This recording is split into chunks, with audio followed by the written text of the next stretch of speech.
Olá, vamos agora estudar sobre o potencial elétrico.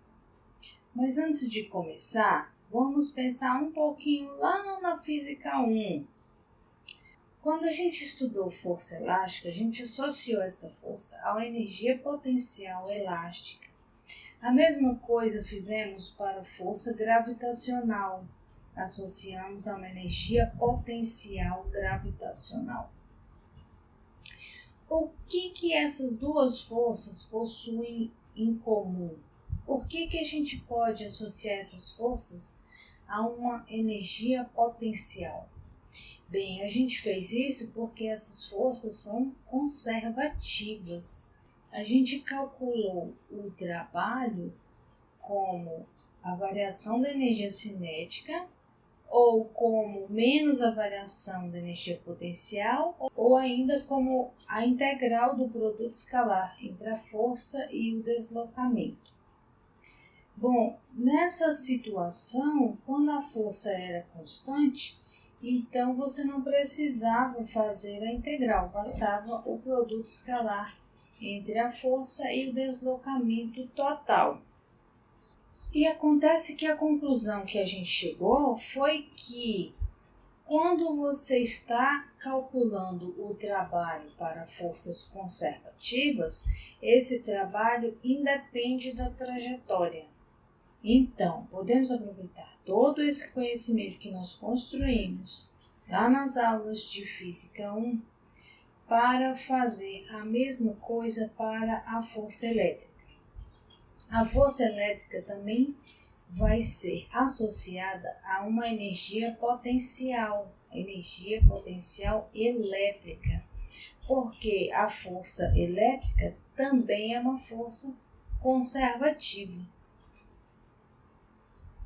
Então, por exemplo, se eu tenho um campo elétrico, como mostrado aqui nessa figura, eu tenho aqui no ponto A uma carga Q e eu quero levar essa carga até um ponto B. Sendo a força elétrica conservativa, independente do caminho azul, verde ou vermelho que eu escolher, eu vou realizar o mesmo trabalho levando a partícula carregada Q do ponto A até o ponto B. Então, esse trabalho pode ser calculado como menos a variação da energia potencial.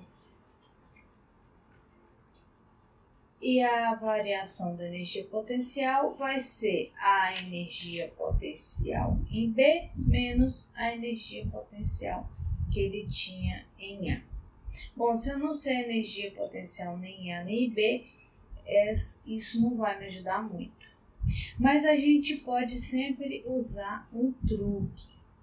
Vamos considerar que esse ponto A está infinitamente distante de B. Se esse ponto A está lá no infinito, então a energia potencial dele é zero, porque ele não vai sentir, na prática, os efeitos desse campo elétrico. Então, nessa situação, eu tenho que o trabalho vai ser igual a menos a energia potencial em B. Substituindo zero aqui, eu vou ter o trabalho igual a menos a energia potencial em B. Outra maneira de pensar nisso é que o trabalho para levar uma carga até o infinito é igual a menos o potencial, menos energia potencial. E dessa maneira, nós podemos calcular a energia potencial no ponto B. Então, vamos fazer isso. Suponha que eu tenho aqui um campo elétrico que eu conheço como ele se comporta. Eu vou colocar uma partícula carregada, uma carga de prova, no ponto I e vou levá-la até o ponto F através desse caminho verde. Então, a carga de prova tem carga Q0 e o caminho verde eu vou dividir em pequenos pedacinhos ds. Durante esse caminho, essa carga sofre uma força, é a força elétrica produzida pelo campo, que é igual à carga de prova vezes o campo elétrico. Eu quero calcular o trabalho realizado pela força elétrica enquanto eu trago essa carga de prova do ponto I até o ponto F. O trabalho vai ser igual à integral da força elétrica, produto escalar com o deslocamento. A força elétrica é a carga de prova vezes o campo elétrico. A carga é constante, é a carga dessa partícula. Então, eu vou tirar da integral. Vai ficar a integral do campo elétrico pelo deslocamento. Bem, o trabalho é menos a variação da energia potencial. Então, eu posso substituir menos ΔU aqui. Então, vai ficar a variação da energia potencial igual a menos que, esse menos veio daqui, integral de E ds. E dessa maneira eu tenho como calcular a energia potencial. Só que essa equação tem um inconveniente, ela depende da carga de prova. Ela não é uma propriedade exclusivamente do campo, que é exatamente o que a gente gostaria de achar. Então, o que a gente pode fazer? A gente vai definir a diferença de potencial como sendo ΔV. E esse ΔV é o ΔU dividido pela carga de prova. Por que a gente faz isso? A gente faz isso para tirar a dependência da carga e estudar as propriedades apenas do campo que eu desejo, independente da carga de prova que eu coloco lá. Então, essa diferença de potencial pode ser calculada passando a carga para cá dividindo, eu vou ter que a diferença de potencial é menos a integral de E ds, do ponto I até o ponto F. Ok? Então, é dessa maneira que eu vou calcular a diferença de potencial. E essa diferença de potencial foi definida justamente para ficar uma propriedade exclusiva do campo, sem levar em consideração a carga de prova que eu coloco lá para estudar. Então, vamos calcular a diferença de potencial para essa situação. Tem uma carga aqui no ponto I, levei a carga de prova até o ponto F por esse caminho verde. Então, vamos supor novamente que esse ponto I está bem distante. Então, ele não vai sofrer a interferência deste campo. Nesse caso, o potencial no ponto I é zero. Então, eu posso calcular o potencial elétrico como sendo menos a integral de I até F de E ds. Então, essa é a maneira de você calcular o potencial elétrico. Lembrando, a gente definiu o potencial elétrico como sendo ΔU dividido por ΔQ. ΔU tem dimensão de Joule, né, variação de energia, e a carga tem dimensão de Coulomb. Então, essa é a definição de Volt, Joule por Coulomb. Agora, vamos pensar na seguinte situação. Eu tenho aqui um campo elétrico uniforme. Veja que as linhas de campo estão igualmente espaçadas. Um campo elétrico uniforme. Eu vou colocar uma partícula carregada, uma carguinha de prova aqui no ponto I e vou trazer até o ponto F. O ponto I e o ponto F estão separados por uma distância D. E eu quero saber qual é a diferença de potencial entre o ponto I e o ponto F, ou o V final menos o V inicial. Então, a gente viu que o ΔV eu posso calcular como sendo menos a integral de I até F de E escalar ds. Então, nessa situação, o campo elétrico é paralelo ao deslocamento ds, né? Ao vetorzinho que a gente coloca na direção do deslocamento. O campo elétrico está para baixo e o vetor ds também está para baixo. Então, a gente vai ter esse produto escalar como sendo o módulo do campo elétrico, o módulo do deslocamento cosseno de zero, já que eles são paralelos. O campo elétrico sendo uniforme, eu posso retirar da integral, porque em todos os pontos ele vai ter o mesmo valor. Então, eu posso tirar da integral. Então, vai ficar a integral de I até F de ds. Isso é o tamanho desse caminho de I até F. Se é uma linha reta, esse tamanho é simplesmente o D. Então, a diferença de potencial entre os pontos I e F é menos o módulo do campo vezes o módulo do deslocamento. Agora, vamos pensar nessa mesma situação, mas agora eu vou mudar o caminho. Eu quero ir do ponto I até o ponto C e depois do ponto C até o ponto F. A gente já viu que a força elétrica é uma força conservativa e por esse motivo temos que encontrar exatamente o mesmo valor. Então, vamos dividir essa integral em duas partes. Eu vou fazer a integral de I até C e depois eu vou fazer a integral de C até F. E vou fazer o produto escalar de E ds em cada uma delas. Então, na integral de I até C, eu tenho o módulo do campo, o módulo do ds e o ângulo entre o campo e o ds é de 90 graus.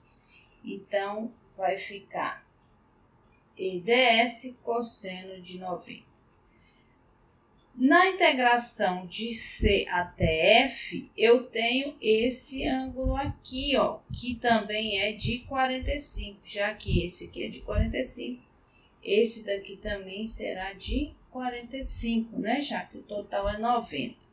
Então, vai ficar o módulo do campo elétrico ds, cosseno de 45.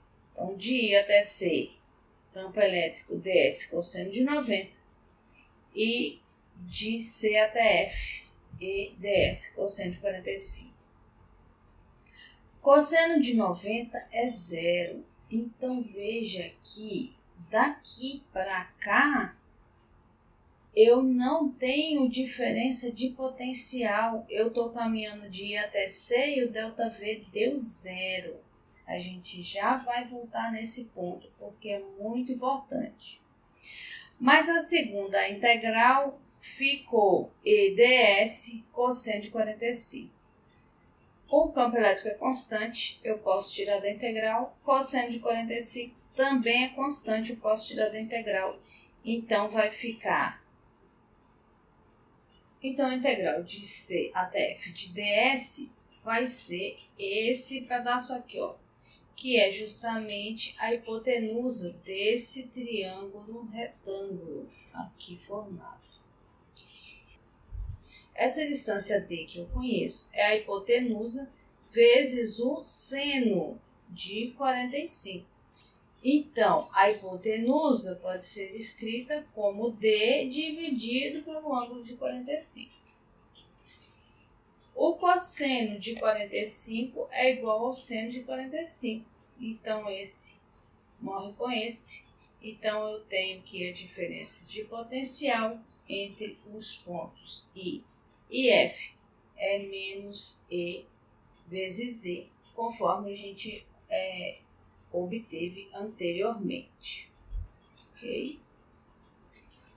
Agora, voltando àquele ponto da primeira integral que deu zero. Quando você caminhou em uma linha perpendicular às linhas de campo, a diferença de potencial deu zero. Então, qualquer caminho que você fizer perpendicularmente às linhas de campo, a diferença de potencial vai dar zero. A gente chama, então, que existem regiões equipotenciais, que têm o mesmo potencial.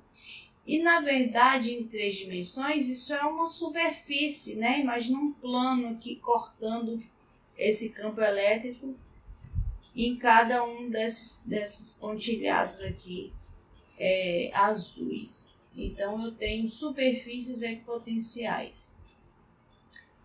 Nesse plano, você pode mover a carga para lá e para cá, que você não vai ter a realização de trabalho, porque a diferença de potencial é nula. Para um campo não constante, você ainda tem as superfícies equipotenciais. Por exemplo, para uma carga, essas superfícies serão esféricas em torno da carga, centrada na carga. Então, se eu mover uma carga de prova em torno da carga Q, mantendo a distância R, a força elétrica não realiza o trabalho, porque é uma superfície equipotencial. Qualquer campo, você vai ter superfícies equipotenciais. Como que você encontra essas superfícies? Em cada ponto, o campo tem que ser perpendicular a ela. Então, dessa maneira, você vai traçando as superfícies equipotenciais. Ok? Agora, vamos pensar, então, no potencial produzido por uma carga elétrica. Eu tenho aqui uma carga elétrica e eu quero saber qual é o potencial produzido por ela. Eu vou colocar um eixo aqui e um ponto P. Eu quero saber qual é o potencial neste ponto produzido por esta carga. Esse ponto está localizado a uma distância R da carga. Então, para a gente calcular a diferença de potencial, o procedimento padrão, vamos chamar assim, é colocar uma carguinha de prova aqui no ponto P, que é onde eu quero saber o potencial, e afastar até o infinito. Porque no infinito eu sei que o potencial é nulo, ela não vai mais sentir a influência dessa carga, o potencial é nulo. Então, vamos pensar que essa carguinha de prova inicialmente estava no ponto P e a distância vai aumentando. Eu vou chamar essa distância de R minúsculo. E o caminho que ela vai percorrer, né, o dr, é esse vetorzinho aqui que aponta do ponto P para cima, né? Esse é o dr. A diferença de potencial a gente vai calcular de R, aqui no ponto P, até o infinito da integral de E ds. Bom, o nosso ds é igual ao nosso dr. Então, nesse caso aqui, a gente vai substituir o ds por dr. O campo é paralelo ao dr. O campo de uma carga ele é radial, então dr e o campo são paralelos, então eu vou ter aqui o cosseno de zero. E o ΔV vai ser o potencial final, que é do infinito, menos o potencial inicial, que é aqui no ponto P. Então, eu tenho zero, que é o potencial no infinito. Aqui é o potencial que eu quero saber, integral de R até o infinito. E o campo elétrico é o campo produzido pela carga, que a gente já sabe, 1 sobre 4πε0. Carga, essa carga aqui que produziu o campo, dividido por R ao quadrado. Esse R é a distância entre a carga e a carguinha de prova que eu estou afastando, né? Essa distância aqui. dr. Então, a carga que produziu o campo, 1 sobre 4πε0, são constantes, eu posso tirar da integral. Esse sinal de menos morre com esse, então vai ficar aqui sobre 4πε0, integral de 1 sobre r ao quadrado. A integral de 1 sobre r ao quadrado dr é menos 1 sobre r. Então, eu vou avaliar de r grande até o infinito. No infinito dá zero, 1 sobre infinito é zero, e no r vai dar menos 1 sobre r, então fica positivo de novo. Então, ficou 1 sobre 4πε0, que dividido por r grande, onde esse r grande é a distância que eu quero olhar o potencial. Então, esse é o potencial produzido por uma carga pontual. Bem, se você tiver um conjunto de cargas, como um quadripolo, por exemplo, o que é que você faz para descobrir o potencial elétrico? Você vai fazer a soma do potencial de cada uma das cargas naquele ponto que você quer. Então, você sabe que cada uma produz o potencial de 1 sobre 4πε0, QI dividido por RI, onde QI é a carga de cada uma das partículas que você está observando, e RI é a distância da carga até o ponto que você quer.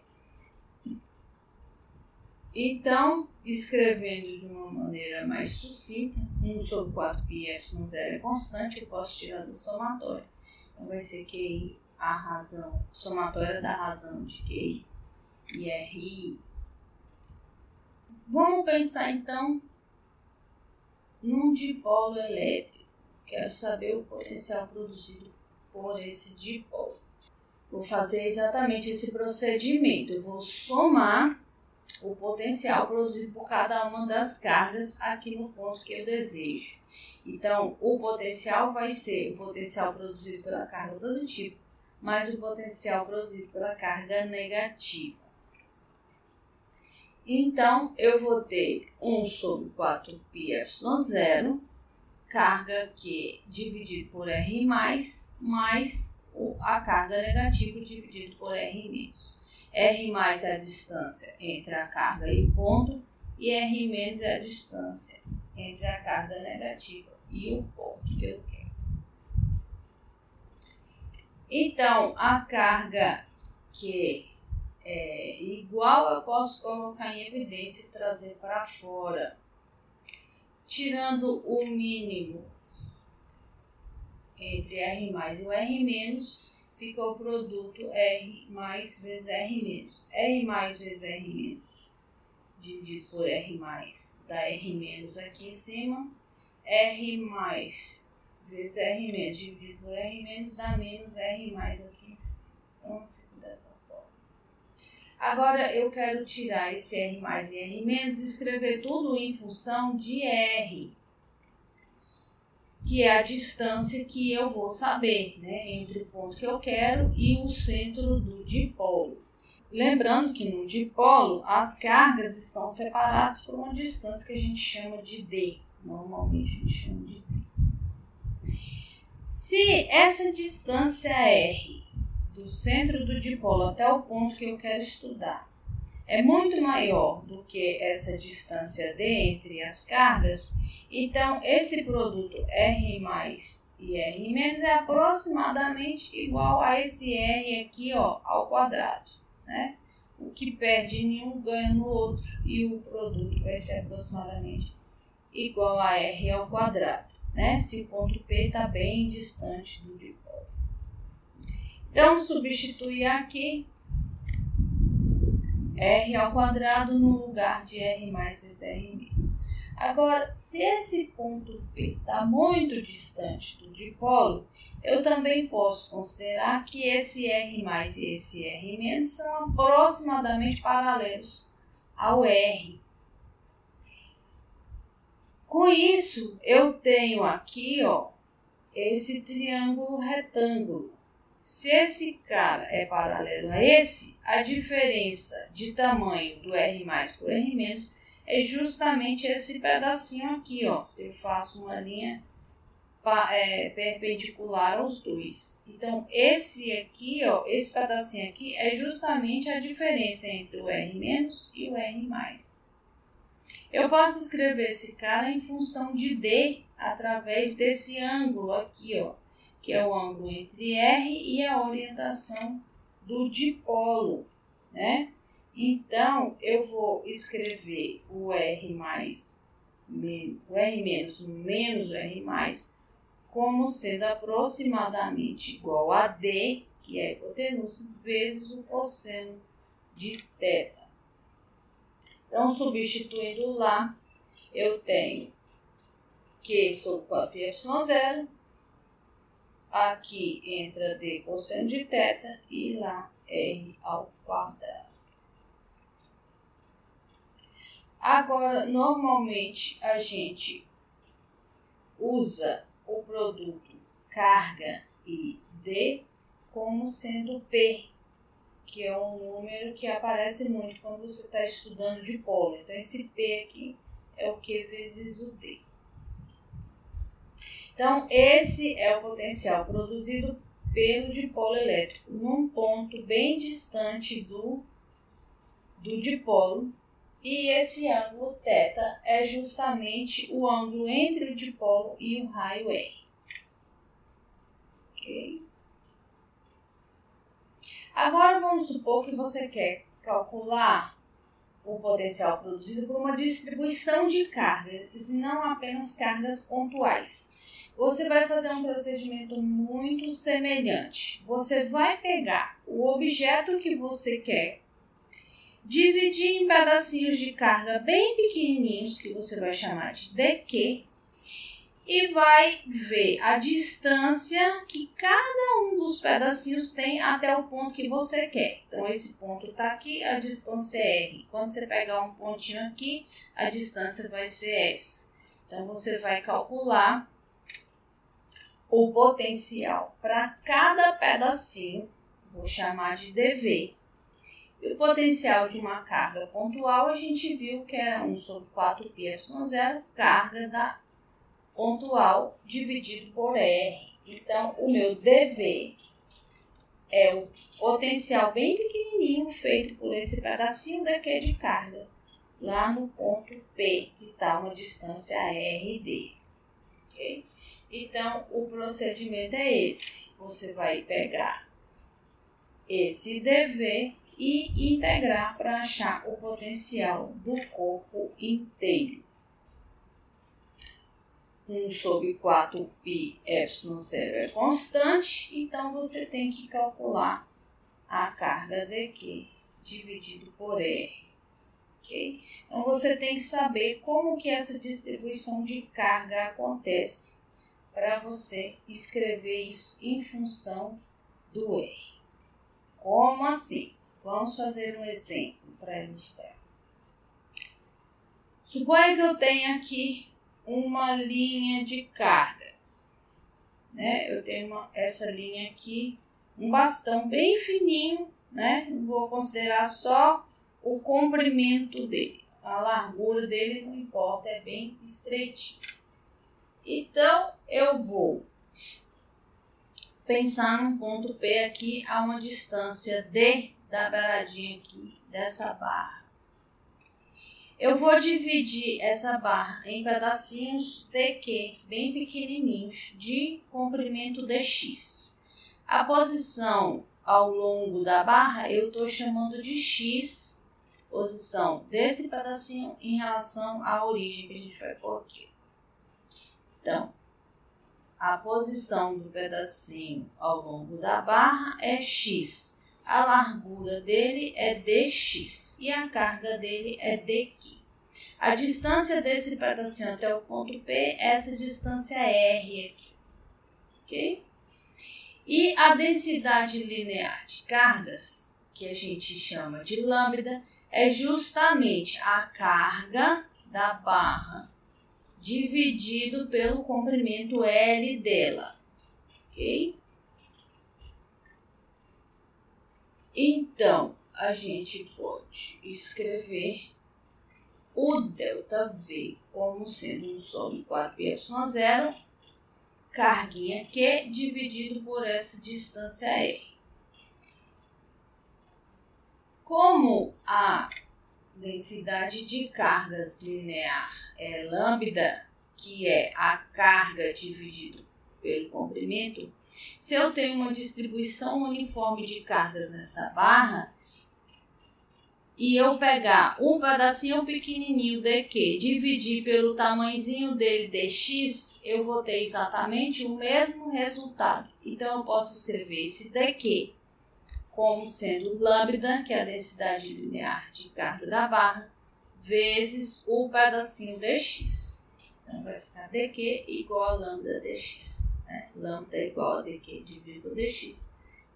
Bem, então o dq eu escrevi em função de x, mas aqui eu tenho a variável r. Para eu fazer essa integral, eu preciso escrever esse r em função do meu diferencial dx.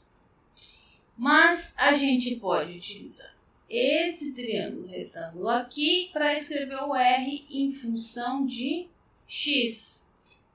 Como a gente pode fazer isso? Esse ângulo aqui é de 90 graus. Esse R aqui, ó, é a hipotenusa. Então, R ao quadrado é igual a x ao quadrado mais d ao quadrado. A gente pode usar Pitágoras. Então, o R ao quadrado é igual a x ao quadrado mais d ao quadrado. E aqui é raiz quadrada. Substituindo aqui e aqui, você vai ter 1 sobre 4πε0, lambda dx, x ao quadrado mais d ao quadrado, dentro da raiz quadrada. Okay? Agora é fazer a integração. Lambda é a densidade linear de cargas da linha, que não vai mudar, então a gente pode tirar da integral 1 sobre 4πε0 também. Então vai ficar a integral de 0, x igual a 0, até x igual a L, de 0 até L, de dx, dividido por x ao quadrado mais d ao quadrado dentro da raiz quadrada. Agora você vai pegar uma tabela de integrais e olhar o resultado para essa integral que é tabelada.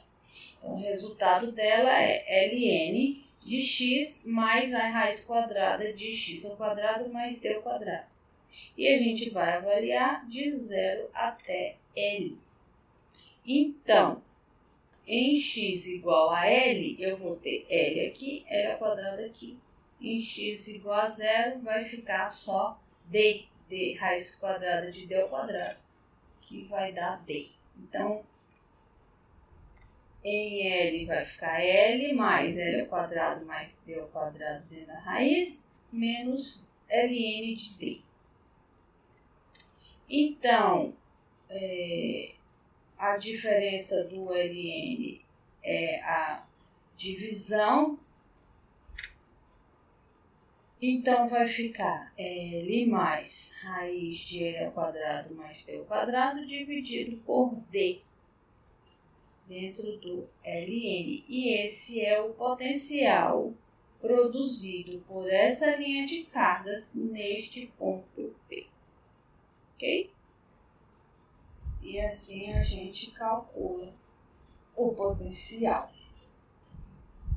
Na próxima aula, vamos fazer o processo inverso.